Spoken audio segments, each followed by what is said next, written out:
Hello po sa inyo mga kalingap, welcome back po sa aking YouTube channel, Kalingap JJ. Kung bago po kayo sa aking YouTube channel, please do hit like, share, comment po kayo, and subscribe. And on the notification bell for more vlogs, updates sa live or vlogs mga kalingap. So for today's vlog mga kalingap, ito, late na reaction video sa Franjoy. Hindi ko akalain po na ganito po ang palitan ng kanilang mga salita. Hindi ko po akalain na guys, episode 1, 2, 3, 4 pa lang mga kalingap yun ha. Pero parang binibigyan na tayo ng pag-asa.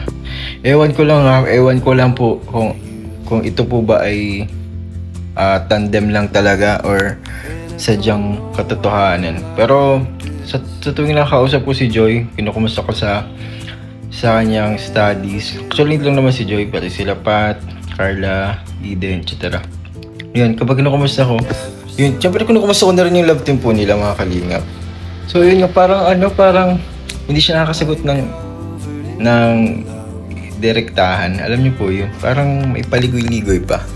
Siguro po dahil ayaw po munang i-broadcast or i-public na may something. Pero nababalitaan ko po guys parang legit daw po mga kalingap yung sa mga Franjoy. Ewan ko po kasi nakikita ko sa mga palitan nila ng message dito sa TikTok. Yan, TikTok or sa Instagram mga kalingap. So yun po, ang dami kong mga basehan. Parang masabing pwede. Pero yun nga, wag muna tayong umasa mga kalingap. Syempre dapat yung mga supporters ng Franjoy dapat behave lang. Tamang paghihintay lang mga kalingap. Lalo po ngayon sa oras na yun.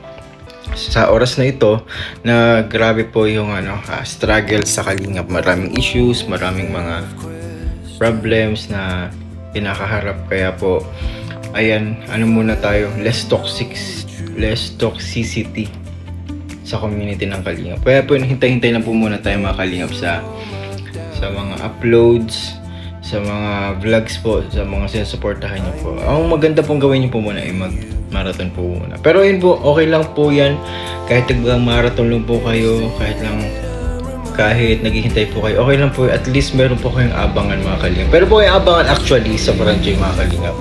Thank you sa Franjoy Wanderers kasi sa pamumuno nila, merong may magaganap na ito na sasabihin ko mga kalingap.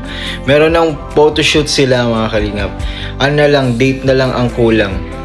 Fans settled, pagkain settled na po mga kalingap. Yung araw na lang talaga, yung pinaka-date kung kailan po gagawin po yung photoshoot. Kaya po thank you po sa Franjoy Wanderers. Maraming salamat po sa suporta nyo. Especially po yan yung grupo po na yun kasi talagang ipinabuo yan sa akin para magkaroon ng talagang solid, mag-ipon-ipon ng mga solid na sumusuporta kay Joy, kay Fran, especially Franjoy, tandem po nila.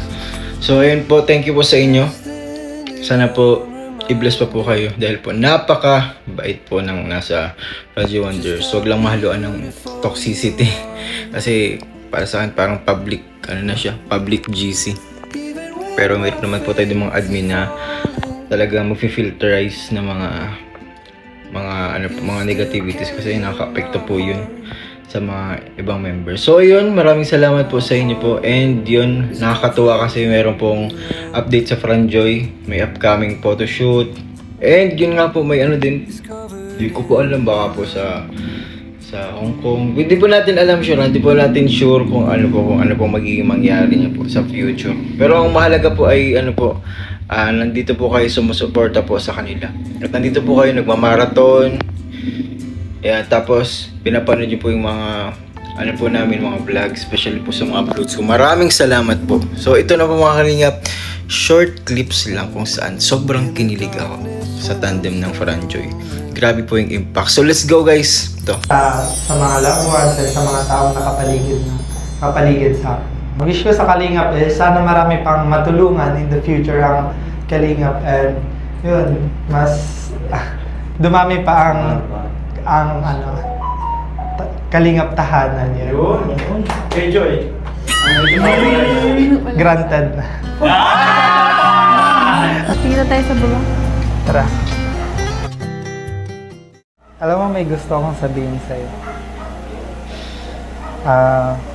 Masaya ako tuwing magkasama tayo. Sa mga time na nagbibigay sa akin ng task, si Kuya Alvin na maging PA mo.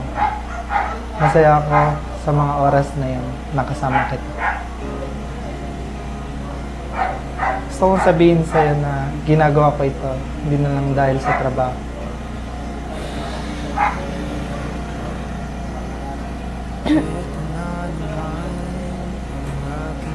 Naman kung ano-ano ka.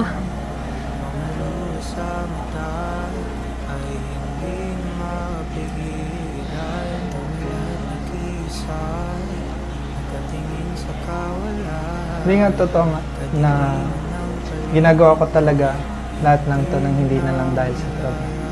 Minsan nagiging paraan ko na lang rin para makasama ka, magkaroon ng oras para sa'yo.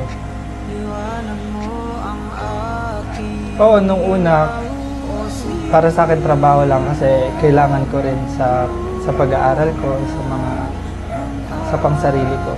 Pero iba na eh. Hindi ko na alam. Ano, magpunas ka muna, pawisan ka.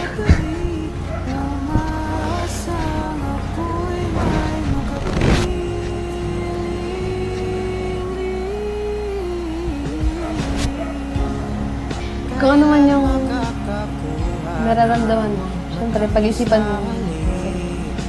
Hindi mo pa ako kilala, hindi pa rin kita masyadong kilala.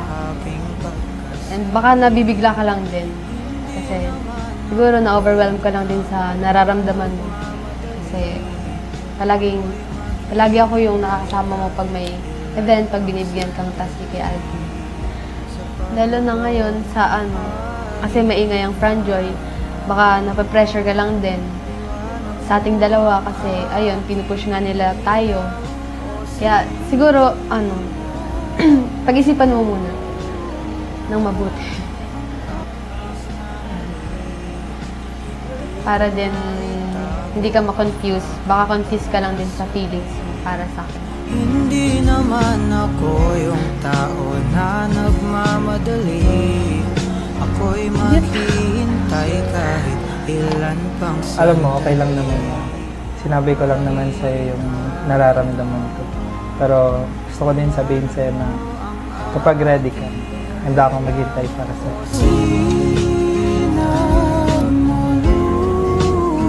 Tara na nga, baka nagkakasiyado sila dito sa baba. Mainit na rin.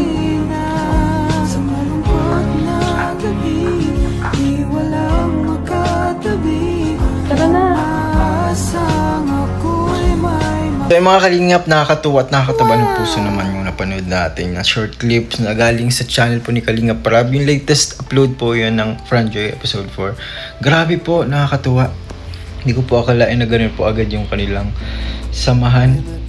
For sure po meron yan outside vlog na pagsasama. Kasi hindi naman magiging ganun yung usapan nila kung wala po silang outside vlog na pagsasama or hindi ko pa alam. Basta nakakaramdam po ako. Kayo guys, ano pong nyo?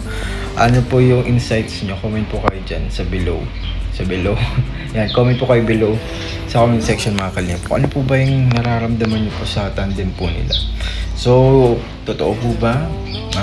Getting to know? Or study first muna? So, ay mga kalingap, thank you po sa inyo mga kalingap sa panunood. Maraming salamat. And syempre, panoorin nyo po itong mga kalingap, itong yung paalala ni Kalingap Rab kung saan dapat ma-maintain to para hindi tumagal na masyado yung pag-vlog sa Franjoy. So, maging reminder to. Nakikuha ko lang po itong clip na to sa live niya nasa Manila siya. So, ano po natin to? Bigyan po natin ito ng emphasis. Itong po ni Kalingap Rab. Pakinggan po lang natin at dito po ako mag-i-end mga Kalingap. Sa Franjoy naman, masyado nang na-overexpose si Fran. Yun ang masyado na siyang na-expose. Di pa man lang nag-episode 4 pa lang ata. Ma-episode 4 pa lang. Ang dami ko nang nakikita ang mga reels.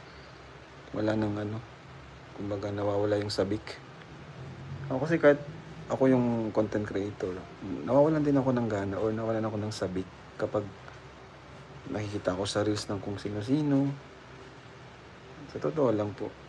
Kumbaga, ako kasi naramdaman ng mga viewers. Inaano ko yung bilang ako yung content creator, dapat